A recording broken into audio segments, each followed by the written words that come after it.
नमस्कार, स्वागत है आपका खबर भारत 360 में। मैं हूं आपके साथ संजना चौधरी। भारत एक समृद्ध सांस्कृतिक विरासत और विविधताओं वाला देश है। यहाँ के मंदिर वास्तुकला से समृद्ध हैं, जिसकी शुरुआत सिंधु घाटी सभ्यता के बाद से मानी जाती है। भारत के मंदिर और अन्य वास्तुकलाओं में स्वदेशी सांस्कृतिक परंपराओं, सामाजिक आवश्यकताओं और आर्थिक समृद्धि की झलक दिखाई देती है। इसलिए यहाँ की वास्तुकला का अध्ययन भारत की विभिन्न सांस्कृतिक विविधताओं को प्रकट करता है। भारत की अधिकांश प्राचीन कलाओं को धर्म द्वारा प्रोत्साहित किया जाता रहा है। इसके सबसे महत्वपूर्ण सांस्कृतिक पहलुओं में से एक इसकी मंदिर वास्तुकला है। इन संरचनाओं ने देश के इतिहास और संस्कृति को आकार देने में महत्वपूर्ण भूमिका निभाई है। भारत के दक्षिणी भाग के विशाल गोपुरम से लेकर उत्तर भारत की जटिल नक्काशी तक भारत में मंदिर वास्तुकला की सुंदरता वास्तव में विस्मयकारी है। हम भारत में मंदिर वास्तुकला की विभिन्न शैलियों की व्याख्या करेंगे, प्रत्येक प्रकार के मंदिरों की अनूठी विशेषताओं पर प्रकाश डालेंगे। भारत में मंदिर वास्तुकला भारतीय सांस्कृतिक विरासत को संरक्षित और बढ़ावा देने में महत्वपूर्ण भूमिका निभाती है। ये मंदिर डिजाइन विभिन्न स्थापत्य शैलियों के मिश्रण का प्रतिनिधित्व करते हैं।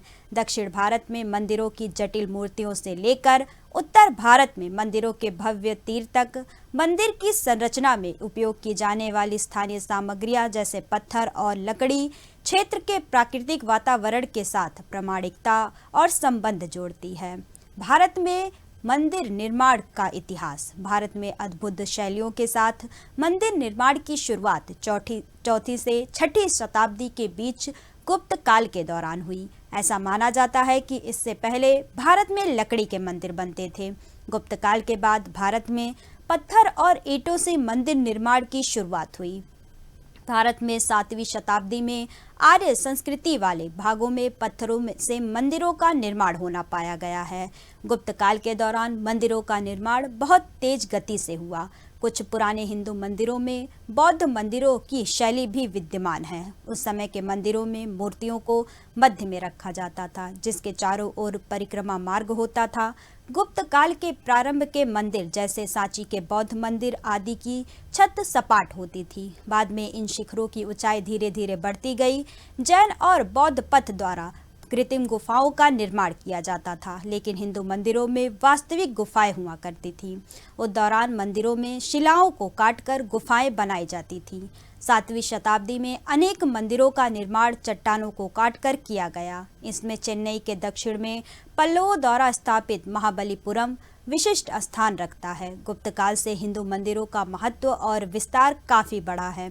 इस दौर में बने मंदिरों की बनावट पर गुप्त वास्तुकला का विशेष प्रभाव है। भारत के उड़ीसा और मध्य प्रदेश के खजुराहो में भी उत्कृष्ट वास्तुकला के नमूने देखने को मिलते हैं। उड़ीसा का करीब 1000 वर्ष पुराना लिंगराज का मंदिर वास्तुकला का सर्वोत्तम उदाहरण है। वहीं कोणार्क का सूर्य मंदिर इस क्षेत्र का सबसे प्रसिद्ध मंदिर है। इसका निर्माण 13वीं शताब्दी में हुआ था। भारतीय मंदिर वास्तुकला के स्थापत्य सिद्धांत क्या हैं? भारत में मंदिरों के वास्तु सिद्धांतों का वर्णन शिल्प शास्त्रों और वास्तु शास्त्रों में किया गया है। संस्कृति ने अपने मंदिर निर्माताओं को सौंदर्य स्वतंत्रता को प्रोत्साहित किया और इसके वास्तुकारों ने कभी कभी हिंदू जीवन शैलियों को व्यक्त करने के लिए मंदिर निर्माण में अन्य सटीक ज्यामितिक और गणितीय सिद्धांतों को अपनाकर रचनात्मक अभिव्यक्ति में काफ़ी लचीलेपन का प्रयोग किया है। भारत में मंदिर डिजाइनों का दर्शन। ऐतिहासिक रूप से भारत में मंदिर पूजा, आध्यात्मिक अभ्यास और सामुदायिक समारोह के केंद्र के रूप में काम करते थे। प्रारंभ में उन्हें सरल संरचनाओं के रूप में बनाया गया था और बाद में वे अधिक विस्तृत और जटिल वास्तुशिल्प चमत्कारों में विकसित हुए। मंदिरों को राजाओं, शासकों और धनी व्यक्तियों ने संरक्षण दिया, जो उनके निर्माण को प्रयोजित करते थे और मंदिर समुदायों का समर्थन करते थे। क्षेत्रीय और राजवंशीय शैलियों प्राचीन भारत के मंदिरों के डिजाइन को प्रभावित करती हैं। भारतीय मंदिर वास्तुकला शैलियाँ दुनिया भर में भक्तों और पर्यटकों को आकर्षित करने के लिए बनी हुई हैं, जो भारत की समृद्ध ऐतिहासिक वास्तुकला और धार्मिक परंपराओं की झलक पेश करती है। पूजा, आध्यात्मिक चिंतन और धार्मिक अनुष्ठानों और उत्सवों में भागीदारी के लिए स्थान प्रदान करते हैं। भारत में हिंदू मंदिर वास्तुकला अपने गहन प्रतीकवाद, जटिल विवरण और आध्यात्मिक महत्व के लिए प्रसिद्ध है। भारतीय मंदिरों में पाए जाने वाले सामान्य घटकों में गर्भगृह शामिल है, जो उस पवित्र स्थान का प्रतिनिधित्व करता है जहां देवता रहते हैं, और ऊंचा विमान या शिखर जो भगवान के दिव्य निवास का प्रतीक है। मंडप अनुष्ठानों और समारोह के लिए एक सभा कक्ष के रूप में काम करता है, जबकि गोपुरम विस्तृत मूर्तियों के साथ प्रवेश द्वार को चिन्हित करते हैं। देवताओं की मूर्तियों और चित्रों को खूबसूरती से तैयार किया जाता है और उनकी पूजा की जाती है, जबकि मंडल लेआउट और पराक्रम मंदिर परिसर के लिए एक संरचित ढांचा प्रदान करते हैं। कुछ मंदिरों में विवाह समारोह के लिए एक अलग कल्याण मंडप भी होता है। साथ में ये तत्व आध्यात्मिक रूप से महत्वपूर्ण और विस्मयकारी माहौल बनाते हैं, जो भारतीय मंदिर वास्तुकला के सांस्कृतिक और धार्मिक महत्व को दर्शाते हैं। भारतीय उप महाद्वीप में 4वीं शताब्दी में गुप्त साम्राज्य के उदय के साथ ही एक नए युग का प्रारंभ हुआ, जिसे गुप्त काल के रूप में जाना जाता है। भारत में गुप्त काल में कला, साहित्य और वास्तुकला के क्षेत्र में अत्यधिक विकास हुआ। इस काल की मंदिर वास्तुकला और मूर्तिकला तकनीक और कला से परिपूर्ण थी। ईंट, चूना और पत्थर से मंदिर निर्माण का चलन गुप्त काल से ही शुरू हुआ था। गुप्त युग ने मंदिर वास्तुकला के इतिहास में एक स्वर्णिम अध्याय जोड़ा। भारत में शिल्प शास्त्र जैसे वास्तु ग्रंथ इसी काल में लिखे गए थे। इसमें मंदिर स्थापत्य कला की 3 प्रमुख शैलियों का उल्लेख है। गुप्त काल की प्रमुख मंदिर शैलियों के बारे में विस्तार से जानकारी देते हैं। मंदिर निर्माण की प्रक्रिया का आरंभ तो मौर्य काल से शुरू हो गया, किंतु आगे चलकर उसमें सुधार हुआ और गुप्त काल को मंदिर की विशेषताओं से लैस देखा जाता है। संरचनात्मक मंदिरों के अलावा एक अन्य प्रकार के मंदिर थे जो चट्टानों को काटकर बनाए गए थे। इनमें प्रमुख है महाबलीपुरम का रथ मंडप, जो कि 5वीं शताब्दी का है। गुप्त काल मंदिर आकार में बेहद छोटे थे। एक वर्गाकार चबूतरा जिस पर चढ़ने के लिए सीढ़ी तथा बीच में चौकोर कोठरी जो गर्भगृह का काम करती है। कोठरी की छत भी सपाट होती है। वह अलग से कोई प्रदक्षिणा पथ भी नहीं है। इस प्रारंभिक दौर के निम्नलिखित मंदिर है, जो कि भारत के प्राचीनतम संरचनात्मक मंदिर है। तिगवा का विष्णु मंदिर, जो कि जबलपुर मध्य प्रदेश में है। भूमरा का शिव मंदिर, जो कि सतना में है। नचना कुठार का पार्वती मंदिर, जो कि पन्ना में है। देवगढ़ का दशावतार मंदिर, जो कि ललितपुर उत्तर प्रदेश में है। भितरगांव का मंदिर, जो कि कानपुर में है। मंदिर स्थापत्य संबंधी अन्य नाम जैसे पंचायतन, भूमि, विमान, भद्ररथ, कर्परथ, प्रतिरथ आदि भी प्राचीन ग्रंथों में मिलते हैं। 6ठी शताब्दी ईसा पूर्व तक उत्तर और दक्षिण भारत में मंदिर वास्तुकला शैली लगभग एक समान थी, लेकिन 6ठी शताब्दी के बाद प्रत्येक क्षेत्र का भिन्न भिन्न दिशाओं में विकास हुआ। ब्राह्मण हिंदू धर्म के मंदिरों के निर्माण में 3 प्रकार की शैलियाँ नागर, द्रविड़ और बेसर शैली का प्रयोग किया गया।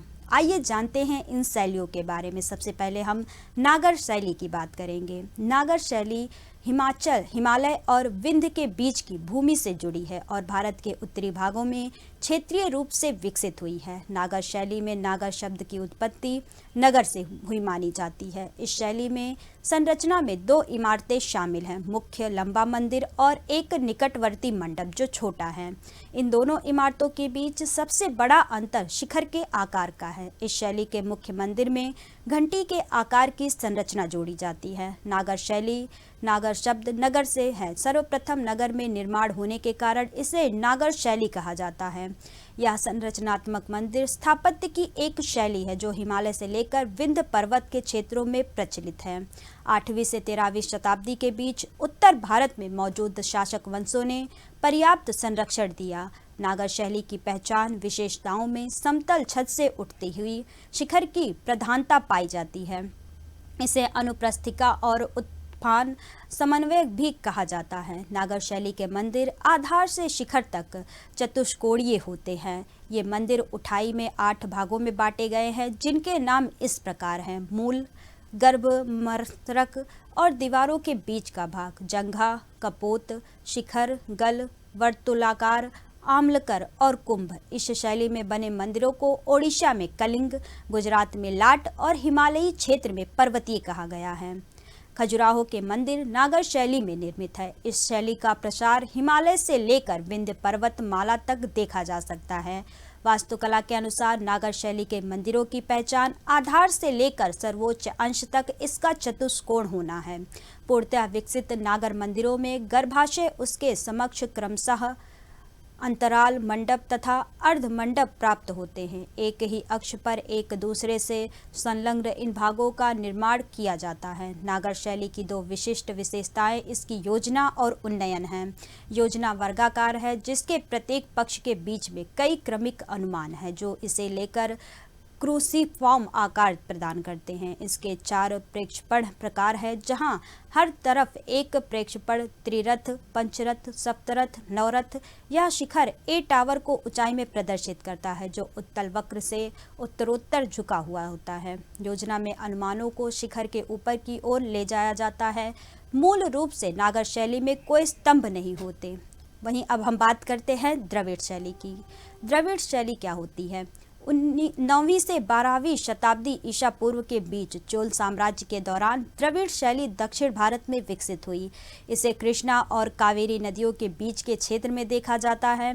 तमिलनाडु और निकटवर्ती क्षेत्रों में बने अधिकतर मंदिर द्रविड़ शैली में ही बने हुए हैं। द्रविड़ मंदिर स्थापत्य के 2 सबसे महत्वपूर्ण विशेषताएं हैं। गर्भगृह में मंदिरों की 4 से अधिक भुजाएं होती हैं। टावर या विमान पिंडी नुमा होते हैं। कृष्णा नदी से लेकर कन्याकुमारी तक द्रविड़ शैली के मंदिर पाए जाते हैं। द्रविड़ शैली की शुरुआत 8वीं शताब्दी में हुई और सुदूर दक्षिण भारत में इसकी दीर्घ जीविता 18वीं शताब्दी तक बनी रही। पल्लवों ने द्रविड़ शैली को जन्म दिया। चोल काल में इसकी ऊंचाइयां हासिल की तथा विजयनगर काल के बाद से यह हासमान हुई। चोल काल में द्रविड़ शैली की वास्तुकला में मूर्तिकला और चित्रकला का संगम हो गया। यूनेस्को की विश्व विरासत सूची में शामिल तंजौर का बृहदेश्वर मंदिर 1000 वर्षों से द्रविड़ शैली का जीता जागता उदाहरण है। द्रविड़ शैली के अंतर्गत ही आगे नायक शैली का विकास हुआ। द्रविड़ शैली के मंदिर के गर्भगृह के ऊपर कई मंजिलों को विमान कहा जाता है। इस स्थापत्य शैली में स्तंभों और खंभों का बड़े पैमानों पर उपयोग किया जाता है। द्रविड़ शैली के मंदिरों में भक्तों को प्रदक्षिणा करने के लिए गर्भगृह के चारों ओर गोलाकार मार्ग बना होता है, जिसमें सजावटी नक्काशीदार खंभों वाला एक स्तंभों वाला मंडप हॉल भी होता है। इसकी संरचना ऊंची दीवारों से घिरे एक प्रांगण के भीतर होती है। कैलाशनाथ मंदिर द्रविड़ वास्तुकला का एक प्रमुख उदाहरण है।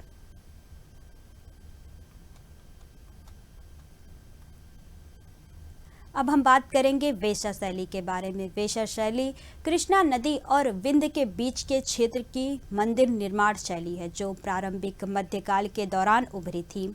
इस शैली के कई मंदिर मध्य भारत और दक्कन के क्षेत्रों में बनाए गए थे। यह मंदिर वास्तुकला की नागर और द्रविड़ दोनों शैलियों का एक मिश्रण है। इस शैली के मंदिरों में टावरों की ऊंचाई कम होती है। बौद्ध चैत्यों के अर्धवृत्ताकार निर्माण भी इस शैली में किए गए हैं। इस शैली में संरचनाओं को बारीक रूप से तैयार किया जाता है और आकृतियों को बहुत सजाया जाता है और अच्छी तरह से पॉलिश किया जाता है। नागर और द्रविड़ शैलियों के मिले जुले रूप को बेशर शैली कहा जाता है। इस शैली के मंदिर विंध्याचल पर्वत से लेकर कृष्णा नदी तक पाए जाते हैं। बेशर शैली को चालुक्य शैली भी कहते हैं। बेशर शैली के मंदिरों का आकार आधार से शिखर तक गोलाकार या अर्धगोलाकार होता है। बेशर शैली का उदाहरण है वृंदावन का वैष्णव मंदिर, जिसमें गोपुरम बनाया गया है। गुप्त काल के बाद देश में स्थापत्य को लेकर क्षेत्रीय शैलियों के विकास में एक नया मोड़ आता है। इस काल में ओडिशा, गुजरात, राजस्थान और बुंदेलखंड का स्थापत्य ज़्यादा महत्वपूर्ण है। इन स्थानों में 8वीं से 13वीं सदी तक महत्वपूर्ण मंदिरों का निर्माण हुआ। इसी दौर में दक्षिण भारत में चालुक्य, पल्लव, राष्ट्रकूटकालीन और चोलयुगीन स्थापत्य अपने वैशिष्ट्य के साथ सामने आए। भारत में मंदिर विभिन्न देवताओं के सम्मान और पूजा के लिए बनाए जाते हैं और उन्हें मूर्तियों और अन्य कला रूपों के माध्यम से दर्शाया जाता है। मंदिर पवित्र स्थान है जहाँ प्रार्थना, ध्यान और पूजा के अन्य रूपों के माध्यम से परमात्मा से जुड़ सकते हैं। इन्हें ऐसे स्थानों के रूप में डिज़ाइन किया गया है जहां आध्यात्मिक और भौतिक दुनिया मिलती है, जहां कोई शांति और उत्कृष्टता का अनुभव कर सकता है। भारत में मंदिरों को प्राचीन वैदिक आदर्शों के अनुसार डिजाइन और निर्मित किया जाता है, जो सद्भाव, समरूपता और संतुलन पर जोर देते हैं। मंदिर अक्सर सटीक मानकों द्वारा बनाए जाते हैं, जैसे कि वास्तुशास्त्र, जो मंदिर निर्माण के सिद्धांतों जैसे मंदिर अभिविन्यास, देवता स्थान और पवित्र ज्यामिति के उपयोग का वर्णन करता है। मंदिर सामुदायिक सभा स्थल के रूप में भी काम करते हैं, जहां लोग त्यौहार मनाने, धर्मार्थ कार्य करने और अन्य सामाजिक और सांस्कृतिक गतिविधियों में शामिल होने के लिए एक साथ आते हैं। हमारे इस खास प्रोग्राम में फिलहाल इतना ही। बने रहिए खबर भारत 360 के साथ। नमस्कार।